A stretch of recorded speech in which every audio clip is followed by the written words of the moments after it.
আজকে চ্যাপ্টারের last part, তাপের পরিবহন স্টার্ট হবে। তো দেখো, তাপের পরিবহন পার্টটা তুলনামূলক আগের পার্টটার থেকে ছোট।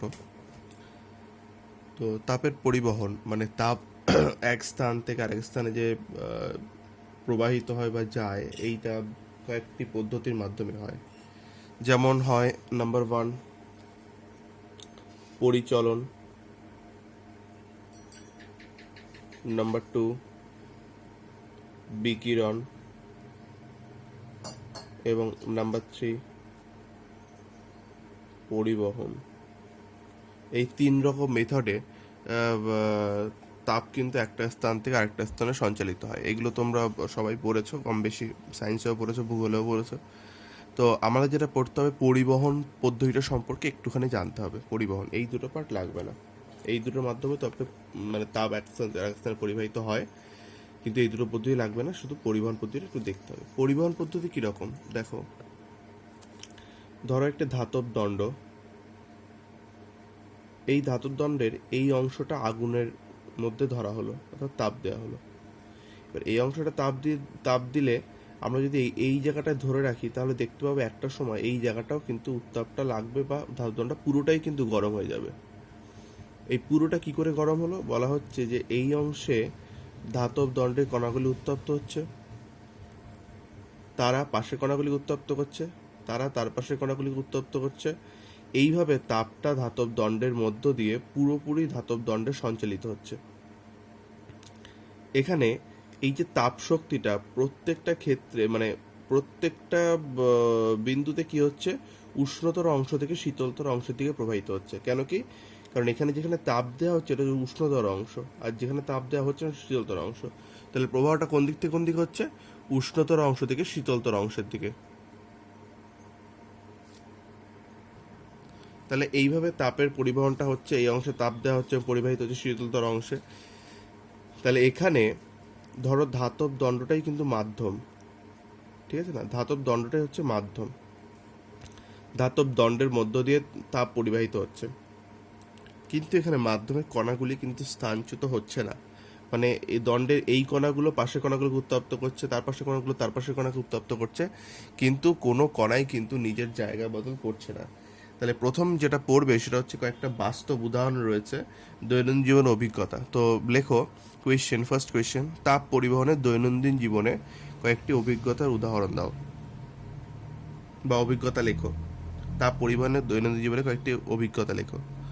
একদম যেগুলো আমরা দেখতে পাই ওই সেগুলো একটু লিখে দেবে, দু একটা ওখানে দেখে নেবে, উপরের দিকে আছে। নেক্সট, তাপ পরিবহন কি, মানে সংজ্ঞা লেখো। তাপ পরিবহন কি?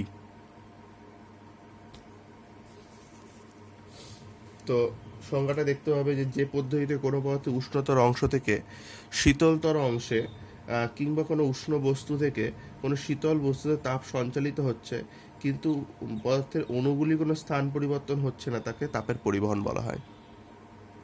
এই তাপের পরিবহন সংক্রান্ত একটা ইনগেন হাউস পরীক্ষা আছে। পরীক্ষাটা কি দেখো,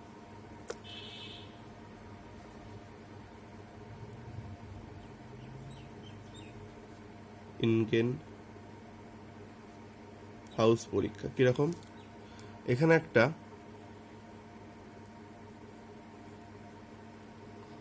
বাক্স রয়েছে,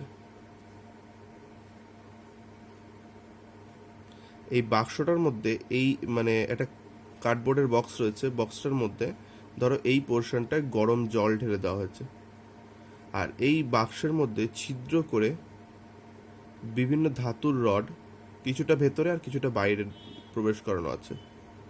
এইভাবে একটা ধাতুর রড রয়েছে, ঠিক আছে না? বই থেকে ছবিটা দেখো তাহলে বুঝতে পারবে। এরভাবে কিছু ধাতব রড অর্ধেকটা ভেতরে অর্ধেকটা বাইরে প্রবেশ করানো আছে, আর এই বাইরে যেটুকু আছে তার গায়ে এখানে মোমের প্রলেপ দেওয়া আছে,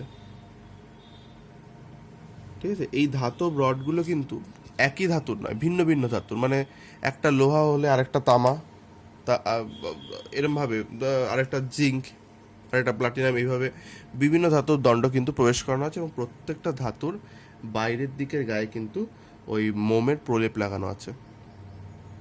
এবার স্বভাবতই আমরা জানি তাপের পরিবহন হবে, অর্থাৎ তাপ এই ভেতরে গরম জল থেকে বাইরের দিকে প্রবাহিত হবে এবং মোমটাকে গলাতে শুরু করবে।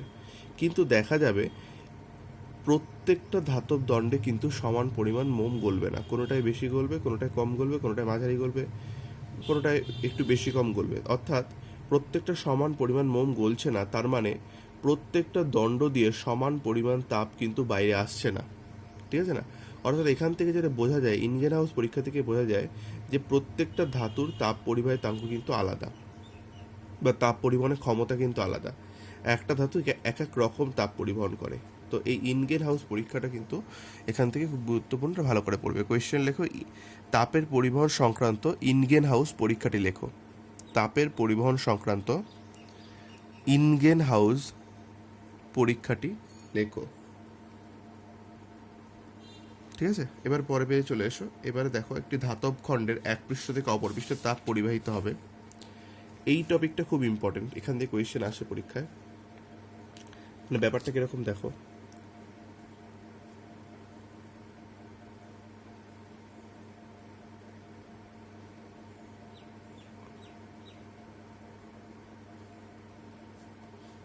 এই একটা নিরেট ধাতুর ব্লক রয়েছে, ঠিক আছে না? নিরেট, কিন্তু নিরেট ধাতুর ব্লক রয়েছে। এবার এই যে সামনের পৃষ্ঠ, এই সামনের পৃষ্ঠটা যেটা, এই যে এই অংশটা যেটা আমি দাগ দিচ্ছি, এই অংশটাকে তাপ দেয়া হচ্ছে বাইরে থেকে, ঠিক আছে? তাহলে এই অংশে তাপ দিলে সেই তাপটা কি এই ধাতব খণ্ডের মধ্যে পরিবাহিত হয়ে অপর পৃষ্ঠে প্রবাহিত হবে, অপর পৃষ্ঠে তাপটা যাবে। এটাই তো হয়, ধাতুর ব্লকটা পুরোপুরি গরম হবে। কিভাবে হবে না, এই পৃষ্ঠ থেকে তাপটা অপর পৃষ্ঠে পরিবাহিত হবে। মানে ধরো একটা পাত্রকে ওভেনে বসানো হয়েছে, তাহলে পাত্রটা কি উত্তপ্ত হবে, ভেতরের যে জিনিসটা থাকবে, জল, ধরো জল রয়েছে, জলটা উত্তপ্ত হবে। কিভাবে হবে না, এই পৃষ্ঠে তাপ দেওয়া হচ্ছে, সেই তাপটা কি হচ্ছে এই অপর পৃষ্ঠে পরিবাহিত হচ্ছে, অপর এই পৃষ্ঠ থেকে এই পৃষ্ঠে যাচ্ছে। সেটাই বলতে চাইছি যে একটা পৃষ্ঠ থেকে তাপটা পরের পৃষ্ঠে যাচ্ছে। এই তাপের পরিবহনটা, যে পরিমাণ তাপ যাচ্ছে, এই তাপের পরিবহনটাকে আমরা কিউ ধরছি, পরিবহনটাকে কিউ ধরছি। এবারে কিউ কিছু বিষয়ের ওপর ডিপেন্ড করে, বা কিছু বিষয়ের ওপর, এই ধাতব খণ্ডে কিছু জিনিসের উপর নির্ভর করে। কি কি জিনিসের উপর নির্ভর করে সেটাই আমাদের এখানে দেখতে হবে। নাম্বার 1, এই কিউ নির্ভর করে এই যে ধাতব পাতের যে ক্ষেত্রফল রয়েছে, এই যে এরিয়াটা রয়েছে,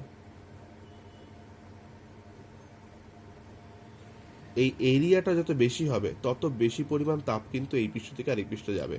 এই জন্য আমরা যে রান্নার কাজে পাত্রগুলি ইউজ করি সেগুলো সাধারণত ফ্ল্যাট হয়, কারণ এই পৃষ্ঠের ক্ষেত্রফলটা যত বেশি হবে তত তাপের পরিবহন কিন্তু বেশি হবে।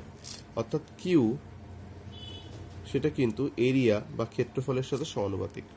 কিউ প্রপোর্শনাল টু এ, এটা 1 নম্বর। এটা কি, এটা কিন্তু ক্ষেত্রফল। নাম্বার 2, যত সময় ধরে তাপ দেয়া হবে তত বেশি পরিমাণ তাপ কিন্তু এই পৃষ্ঠ থেকে এই পৃষ্ঠে পরিবাহিত হবে।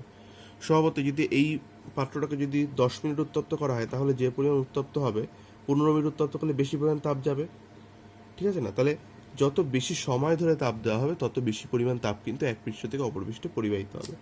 অর্থাৎ Q proportional to T, T for time.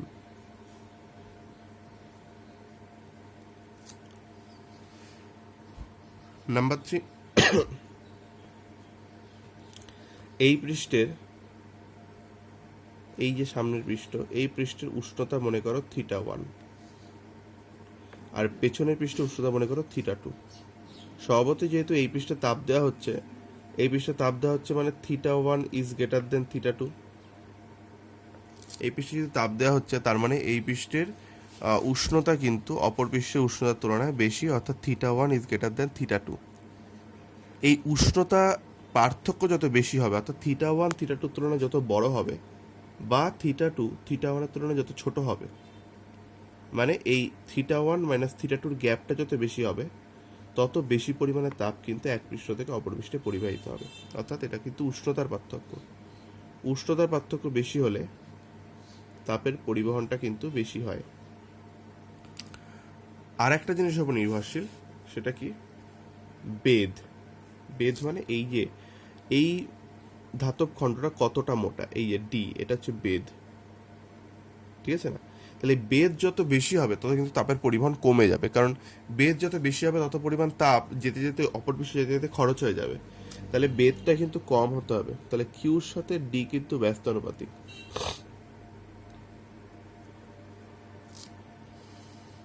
ঠিক আছে না, কিউর সাথে ডি কিন্তু ব্যস্ত অনুপাতিক। কেন কি, যত বেদ বেশি হবে তত কম পরিমাণ তাপ এক পৃষ্ঠ থেকে অপর পৃষ্ঠে পরিবাহিত হবে। তাহলে এইগুলোকে যদি আমরা যৌগিক ভেদের ফর্মে ফেলে দিই তাহলে ব্যাপারটা যেন দাঁড়ায়, এই পাশেটা ফিক্স থাকবে, এই পাশে এগুলো গুণ হয়ে যাবে। তাহলে কি হবে, Q proportional to A theta one minus theta two into T divided by D. তাহলে এই দিকেগুলো গুণ হয়ে গেল। এবার এখান থেকে যদি সমান সমান আসতে হয় তাহলে একটা ধ্রুবক দিয়ে গুণ করতে হয়, K into A theta one minus theta two into T divided by D. এই কেটা হচ্ছে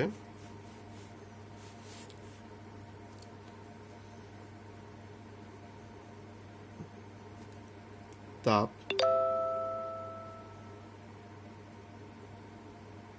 পরিবাহিতাঙ্ক, কেটা হচ্ছে তাপ পরিবাহিতাঙ্ক। আচ্ছা, তাহলে এই কেটা নিয়ে একটুখানি আমাদের জানতে হবে যে কে এর সংজ্ঞা কীভাবে দেওয়া হয়, কে এর একক কীভাবে লেখা হয়। তার আগে কোয়েশ্চেনটা লিখে নাও। এই কোয়েশ্চেনটা খুব ইম্পর্টেন্ট যে একটি ধাতব খণ্ডের বা একটি পদার্থের এক পৃষ্ঠ থেকে তাপ অপর পৃষ্ঠে পরিবহনের ক্ষেত্রে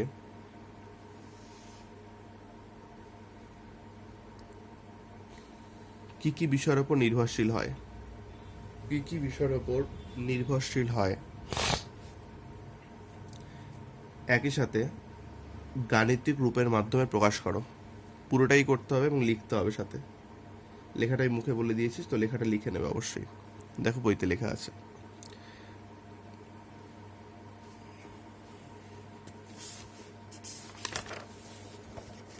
তো এবারে এই কেটা নিয়ে একটুখানি দেখা যাক।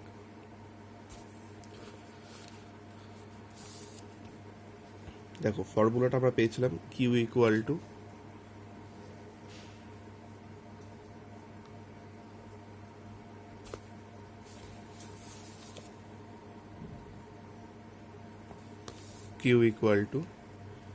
কে into A theta one minus theta two into T divided by D. তাহলে এখান থেকে যদি কে বাদিকে আনি তাহলে কি হবে, নিচে ওয়ান আছে, বজ্র গ্রহণ করে সাইড চেঞ্জ করে যদি এ সাইডে নিয়ে আসি তাহলে কে ইকুয়াল টু কি হবে, Q into D divided by A theta one minus theta two into T. এবারে